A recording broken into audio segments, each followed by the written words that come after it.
Hello aspirants, welcome to Ekam IAS academy. మనం ఈరోజు discuss చేస్తున్న టాపిక్ ఏంటో మీరు అర్థమయ్యే ఉంటుంది. ఎందుకంటే ఈరోజు సుప్రీంకోర్టు ఒక సంచలనాత్మకమైన తీర్పునిచ్చింది. ఇది ఏంటి అంటే ఎస్సీ ఎస్టీ సబ్ కేటగరైజేషన్ గురించి. సో మనం దీని గురించి డీటెయిల్గా డిస్కస్ చేద్దాం. ఇంతకు ముందు అసలు ఈ లీగల్ టస్ల్ అనేది ఎక్కడ స్టార్ట్ అయింది, దీంట్లో ఇప్పుడు సుప్రీంకోర్టు పక్కన పెట్టిన జడ్జ్మెంట్ ఏంటి, ఇది ఆంధ్రప్రదేశ్ హైకోర్టు ఇచ్చిన జడ్జ్మెంట్, దాన్ని ఎందుకు పక్కన పెట్టారు, సుప్రీంకోర్టు ఇచ్చిన స్టాండ్స్ ఏంటి, ఇవన్నీ కూడా అర్థం చేసుకుందాం. ఫస్ట్ ఇక్కడ వీడియో కాంపోనెంట్స్ ఏంటనే చూద్దాం. వీడియో కాంపోనెంట్స్ విషయానికి వచ్చేసరికి వై న్యూస్, తర్వాత బ్యాక్గ్రౌండ్ ఏంటనేది తెలుసుకుందాం. దాంతోపాటు అసలు సబ్ కేటగరైజేషన్ ఎస్సీస్ లో డిబేట్ అనేది ఎందుకు వచ్చింది, దానికి ఆర్గ్యుమెంట్స్ ఇన్ ఫేవర్ ఏంటి, అగెయిన్స్ట్ ఏంటి, అలానే లీగాలిటీ అనేది ఎంతవరకు ఉంది అనేది చెక్ చేద్దాం. రైట్, ఈ సిలబస్ పాయింట్ ఆఫ్ వ్యూలో మనకి GS paper 2 polity and constitution point of వ్యూలో ఇంపార్టెంట్. రైట్, దాన్ని ఇప్పుడు మనం చూస్తే అసలు ఇక్కడ ఇష్యూ అంతా ఏంటి, సబ్ కేటగరైజేషన్ గురించి.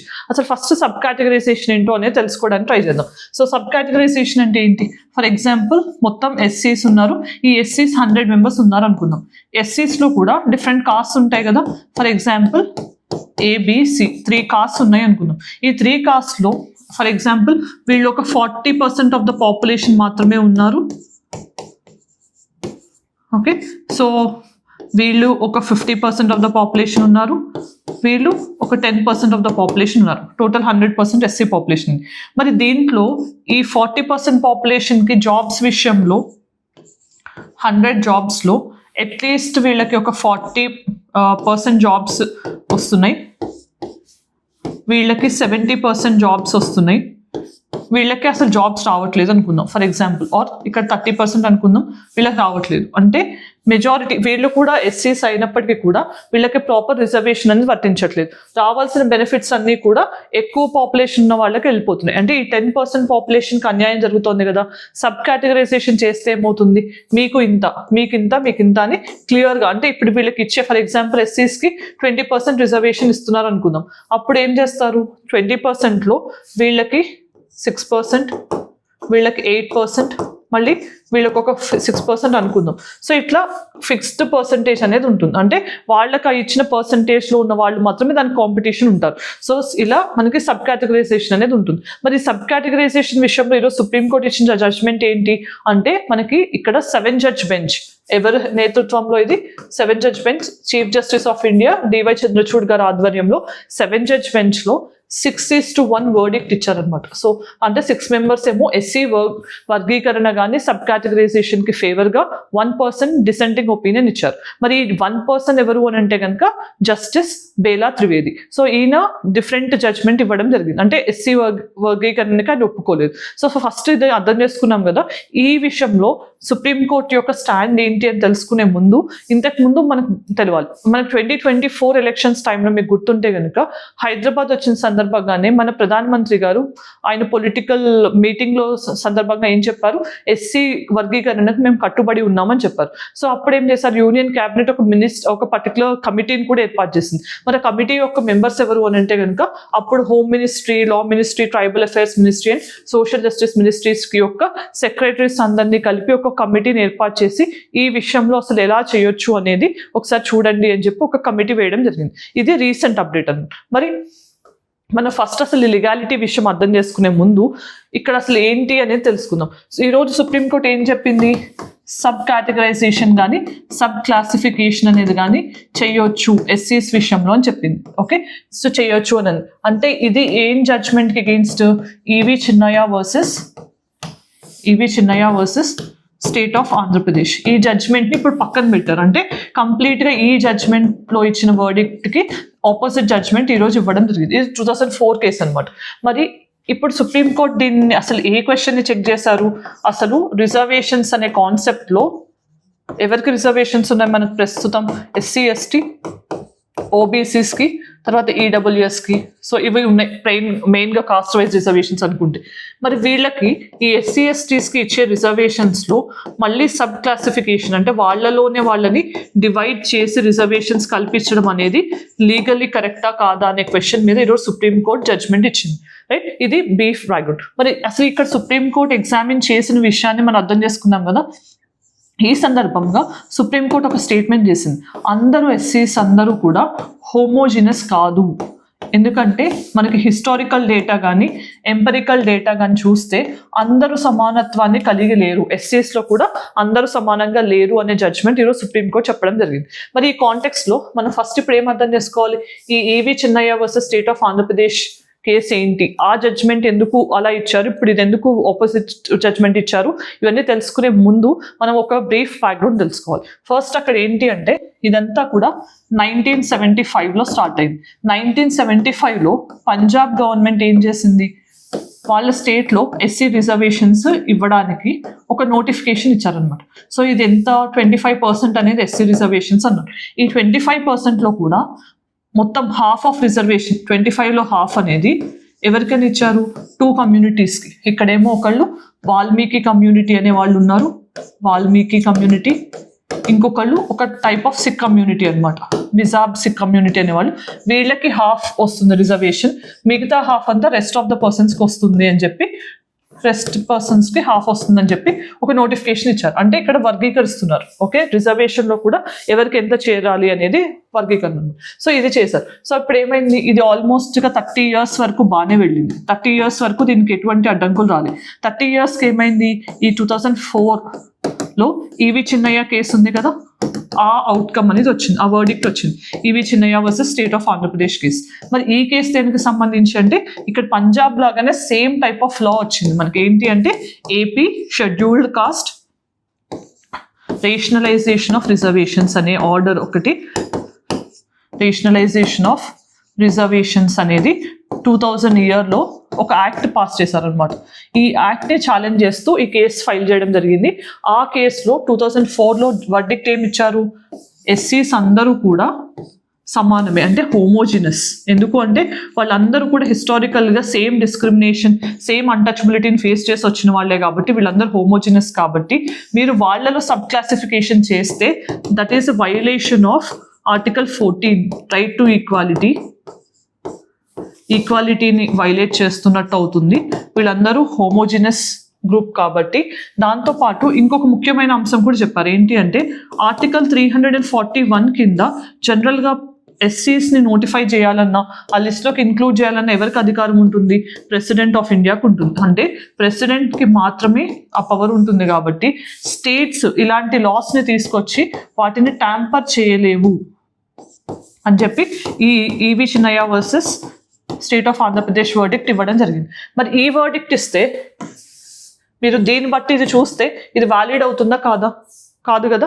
సో అందుకని ఏమైంది, ఆల్మోస్ట్ ఇది జరిగిన తర్వాత 2006లో పంజాబ్ అండ్ హర్యానా హైకోర్టు అనేది, ఎందుకంటే ఇవి రెండింటికి కూడా కలిపి కామన్ హైకోర్టు ఉంది. సో ఈ రెండింటికి ఉన్న కామన్ హైకోర్టు ఈ 1975 నోటిఫికేషన్ ఏదైతే ఉందో దాన్ని స్ట్రక్ డౌన్ చేయడం జరిగింది. సో దీన్ని క్యాన్సిల్ చేశారు. సో ఏమైంది, ఇది జరిగిన తర్వాత 4 monthsకి మళ్ళీ 2006లోనే పంజాబ్ గవర్నమెంట్ మళ్ళీ ఇంకొక లాని తీసుకురావడానికి ట్రై చేసింది. మళ్ళీ సేమ్, ఎందుకంటే మీ అందరికీ తెలిసిందే రిజర్వేషన్స్ అనేది ఒక పొలిటికల్ టూల్గా కూడా పొలిటికల్ పార్టీస్ చూస్తాయి కాబట్టి ఒక న్యూ లాని తీసుకొచ్చారు. సో ఈ న్యూ లాని తీసుకొచ్చినప్పుడు ఏమైంది, మళ్ళీ 2010లో మళ్ళీ పంజాబ్ హైకోర్టు అనేది దీన్ని స్ట్రక్ డౌన్ చేసింది. ఇలా లా తీసుకొచ్చినప్పుడల్లా హైకోర్టు స్ట్రక్ డౌన్ చేయడంతో పంజాబ్ గవర్నమెంట్ ఏం చేసింది, 2010లో సుప్రీం కోర్ట్ని అప్రోచ్ అవ్వడం జరిగింది. అంటే మీరు ఒకసారి ఎగ్జామిన్ చేయండి అని, రైట్. అప్పుడు ఏమైంది, 2014లో సుప్రీం కోర్ట్ ఈ పర్టికులర్ దాన్ని, ఎందుకంటే ఇక్కడ ఈ ఇష్యూ అంతా కూడా మనకి ఏంటి, రిజర్వేషన్స్కి సంబంధించి, అంటే కాన్స్టిట్యూషనల్ ఇన్వాల్వ్మెంట్ అనేది ఉంది కదా. సో మనకి ఇక్కడ కాన్స్టిట్యూషనల్ థింగ్స్ని మనం సెటిల్ చేయాలి కాబట్టి సుప్రీంకోర్టు ఏమంది, దీన్ని ఒక 5 judge బెంచ్కి మేము ఇస్తాము అని చెప్పి అనౌన్స్ చేయడం జరిగింది. సో 5 judge బెంచ్ లుక్ చేసి దీన్ని ఇష్యూని, అంటే వాళ్ళు ఒకసారి పరిశీలించిన తర్వాత అసలు ఎస్సీస్కి సబ్ క్లాసిఫికేషన్ అనేది అవసరమా లేదా అనేది మేము చెప్తాము అని చెప్పి చెప్పడం జరిగింది. దానికి అనుగుణంగానే 2020లో Devender Singh versus state of Punjab ఈ పర్టికులర్ కేసులో ఏం చెప్పారు, ఇది ఒక 5 judge బెంచ్ అనమాట. దీంట్లో ఈ హెడ్ అంటే ఈ పర్టికులర్ బెంచ్ హెడ్ ఎవరు అని అంటే అప్పుడు chief justice of India Arun Mishra అనమాట. సో ఆయన ఏం చెప్పారు అని అంటే ఆల్మోస్ట్ మనకి ఎస్సీస్కి సబ్ క్లాసిఫికేషన్ ఇవ్వాల్సిన అవసరం ఉంది, దీని గురించి ఒకసారి రీకన్సిడర్ చేయాల్సిన అవసరం కూడా ఉంది. ఎందుకు అంటే ఇక్కడ రీకన్సిడరేషన్ అవసరం ఏంటి, మీరు చూస్తే కనుక ఇక్కడ 2020లో ఇచ్చిన 5 judge bench EV Chinnaiah versus state of ఆంధ్రప్రదేశ్లో కూడా 5 జడ్జ్ బెంచ్ ఇచ్చింది. అంటే ఇక్కడ మనం చూస్తే కనుక 2 types ఆఫ్ సేమ్ స్ట్రెంగ్త్ ఉన్న బెంచ్ కనుక 2 కాన్ఫ్లిక్టింగ్ జడ్జ్మెంట్స్ ఇస్తే కనుక 2 different కోర్ట్స్ ఇచ్చినా కూడా దాన్ని లార్జర్ బెంచ్కి రిఫర్ చేస్తారు. లార్జర్ బెంచ్ ఏది చెప్తే అది మనం లాగా కన్సిడర్ చేయాలి, రైట్? సో ఇక్కడ ఏమైంది, ఇక్కడ Devender Singh versus state of Punjab కూడా 5 జడ్జ్ బెంచ్. ఎందుకంటే ఎప్పుడైనా కూడా కాన్స్టిట్యూషనల్ ఇంటర్ప్రిటేషన్ చేయాలి అని అంటే మనకు మినిమం 5 జడ్జెస్ ఉండాలి. సో అందుకని ఇక్కడ 5 జడ్జ్ బెంచ్ని కాన్స్టిట్యూట్ చేశారు. కానీ ఈవి చిన్నయ్య వర్సెస్ స్టేట్ ఆఫ్ ఆంధ్రప్రదేశ్లో కూడా మనకి 5 జడ్జ్ బెంచే ఉన్నారు. మరి సేమ్ జడ్జ్ ఉన్న బెంచ్ 2 different వర్డిక్ట్స్ ఇచ్చింది కదా, అందుకని ఏం చేశారు, దీన్ని 2020లో ఈ పర్టికులర్ కేసుని 7 జడ్జ్ బెంచ్కి ఇచ్చారనమాట. సో ఆ 7 జడ్జ్ బెంచ్ ఏమైంది, మనకి ఇప్పుడు ప్రస్తుతం ఉన్న వర్డిక్ట్ ఇవ్వడం జరిగింది. సో ఈ జడ్జ్మెంట్ని వాళ్ళు రిజర్వ్లో పెట్టి 6:1 వర్డిక్ట్ ఇచ్చారు. దీనికంటే ముందేం జరిగింది, 2018లో జర్నైల్ సింగ్ కేసు వచ్చిందనమాట. జర్నైల్ సింగ్. సో ఈ పర్టికులర్ కేసులో ఏమైంది అంటే కనుక మనకి ఎస్సీస్కి క్రీమీ లేయర్ ఇవ్వాలా లేదా అనేది మెయిన్ అనమాట. సో ఎస్సీస్కి క్రీమీ లేయర్ ఇవ్వాలా లేదా అనే దానికి ఇక్కడ ఈ పర్టికులర్ బెంచ్ ఏం ఒపీనియన్ ఎక్స్ప్రెస్ చేసింది అని అంటే సబ్ క్లాసిఫికేషన్ అనేది ఏం లేదు, అప్లికేషన్ ఆఫ్ క్రీమీ లేయర్ కాన్సెప్టే. సో ఇక్కడ ఎస్సీస్కి క్రీమీ లేయర్ కాన్సెప్ట్ మనం అప్లై చేయొచ్చు, దాంతోపాటు వాళ్ళకి రిజర్వేషన్స్ ప్రమోషన్స్ కూడా కల్పించవచ్చు అని చెప్పి ఈ జడ్జ్ బెంచ్ అనేది వర్డిక్ట్ ఇచ్చింది. మరి ఇప్పుడు మనం అర్థం చేసుకోవాల్సిన ఇంకొక అంశం ఏంటి అంటే మనకి ఇప్పుడు ఇచ్చిన 2024 వర్డిక్ట్లో సుప్రీంకోర్టు ఏం చెప్పింది, ఈవి చిన్నయ్య కేసులో చెప్పినట్టు ఇది ఆర్టికల్ 14ని వైలేట్ చేస్తున్నట్టు కాదు. ఎందుకు అని అంటే వాళ్ళు చెప్పిన స్టాండ్ ఏంటి, ఎస్సీస్ అందరూ కూడా హోమోజినస్గా లేరు. ఎందుకు అంటే ఇక్కడ జడ్జ్మెంట్ ఇవ్వడానికి ముందు పంజాబ్ గవర్నమెంట్ సైడ్ కానీ లేకపోతే మన అటార్నీ జనరల్ కానీ చెప్పిన స్టేట్మెంట్ ఏంటి అంటే ఆర్టికల్ 16 clause 4 ఏదైతే ఉందో రిజర్వేషన్స్ అనుకూలంగా ఇచ్చిన జడ్జ్మెంట్. సో ఈ ఎడ్యుకేషనల్ ఇన్స్టిట్యూషన్స్ కానీ ఎంప్లాయ్మెంట్లో కానీ అది దాంట్లో మనం చూస్తే కనుక 2 terms మెన్షన్ చేశారు. ఎడిక్వేట్లీ అనే టర్మ్ ఉంది. ఎడిక్వేట్లీ అంటే ఏంటి, ఎవరైనా ఏ వర్గమైనా సరిపడా లేకపోతే కనుక మనం రిజర్వేషన్స్ కల్పించవచ్చు అని ఆర్టికల్ చెప్తోంది. కానీ అక్కడ ఎడిక్వేట్లీ బదులు ఈక్వల్లీ అనే టర్మ్ ఉంటే కనుక అప్పుడు అది వేరే, కానీ ఇక్కడ ఎడిక్వేట్లీ అనే టర్మ్ ఉంది. సో ఇది ఖచ్చితంగా హోమోజినస్గా ఉన్నట్టు కాదు. దాంతోపాటు ఇప్పుడు ఇచ్చిన జడ్జ్మెంట్లో ఇంకొక అంశం ఏంటి, స్టేట్స్ని మీరు అంటే సుప్రీంకోర్టు ఏం చెప్పింది, స్టేట్స్ని మీరు రెస్ట్రిక్ట్ చేయలేరు. ఎందుకు అని అంటే స్టేట్స్ కూడా సబ్ క్లాసిఫికేషన్ విషయంలో వాళ్ళకి కావాల్సిన మెషర్స్ని వాళ్ళు తీసుకునే ఫ్రీ హ్యాండ్ మనం ఇవ్వాల్సి ఉంటుంది. అది ఆర్టికల్ 341ని వైలేట్ చేస్తున్నట్టు ఏం కాదు అని చెప్పి సుప్రీంకోర్టు జడ్జ్మెంట్ ఇవ్వడం జరిగింది. మరి ఇప్పుడు ఏ స్టేట్స్ మెయిన్గా హ్యాపీగా ఫీల్ అవుతాయి అని అంటే కనుక మనకి స్టేట్ ఆఫ్ పంజాబ్, ఇక్కడ అంతా స్టార్ట్ అయింది ఇక్కడే కదా. సో ఆంధ్రప్రదేశ్లో కూడా మనం చూస్తే మాదిగ కమ్యూనిటీస్లో కూడా ఈ సబ్ క్లాసిఫికేషన్ డిమాండ్ అనేది ఉంది. దాంతోపాటు బీహార్ విషయంలో కానీ తర్వాత జట్టావాస్ అనేవాళ్ళు యూపీలో ఉన్నారు. సో వీళ్ళు కూడా సబ్ క్లాసిఫికేషన్ కోరుకుంటున్నారు. ఇలా డిఫరెంట్ కాస్ట్, ఈవెన్ తమిళనాడులో కూడా మనకి అరుంధతి ఆర్స్ అనే వాళ్ళు ఉన్నారు. వీళ్ళందరూ కూడా ఎస్సీ క్లాసిఫికేషన్ కావాలని చెప్పి కోరుకుంటున్న కమ్యూనిటీస్ అనమాట. సో వీళ్ళందరికీ ఇప్పుడు ఇది బెనిఫిట్ అవబోతుంది. సో ఇదంతా బ్రీఫ్ బ్యాక్గ్రౌండ్ అనమాట.